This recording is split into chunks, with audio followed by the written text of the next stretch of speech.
joining us today. It's great to have Singularity University here, essentially the experts in getting to the future faster. Jody, why is it important for businesses to understand and embrace exponential versus linear thinking? Well, linear thinking is what we're used to, right? We expect an incremental change day to day. And so that leads us to a very iterative type of innovation. So while we think that we are pushing ahead, really we're just keeping ahead of our competition. And unfortunately, that means that you're not keeping up with the pace of change. And so what you need to do instead is unlock an ability to think exponentially, meaning imagine the world changing much more rapidly, much more radically than you anticipate and expect. And in that way, when you embrace that exponential technology, you can actually not only keep up with the pace of change, but actually be a leader in that type of change. And Hod, you mentioned how software is eating the world and how AI is eating software. Yeah, so Mark Andreessen famously said that software is eating the world, and what he meant by that is that almost every business, every industry is being transformed by software.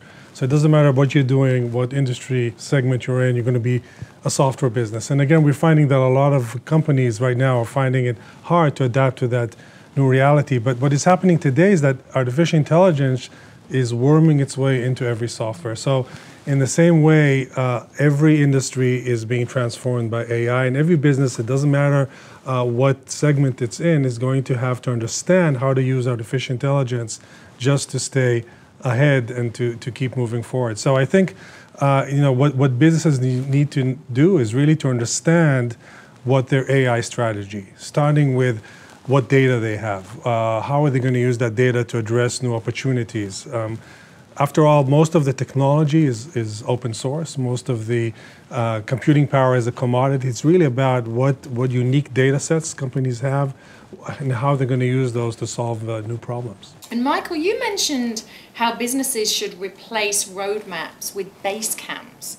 Could you tell me a little bit more about that? Yeah. I have to give Vinod Khosla credit for that idea, the co-founder of Sun.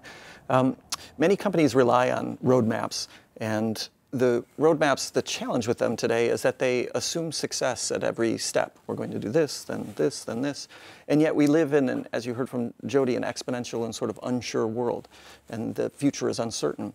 And many of these companies are trying to, in a way, ascend a summit, trying to climb Everest. And if you're trying to climb something like Everest, you take a base camp strategy where at each base camp you rest and build up enough energy, or in the case of a company, build up enough revenue so that you can make it to the next base camp. And because of the risk of avalanches or other challenges, you assume potential failure at every step. And in an exponential world where failure is possible or new opportunities can occur or arise, you choose a base camp strategy where you have other opportunities or other paths up the mountain. And as a result, you're able to take advantage of these new technologies that emerge. Well, today has certainly made me extremely excited about what the future holds. Through applying these exponential technologies to exponential thinking, we can hopefully move our businesses to be more adaptable and better faced, ready for the future.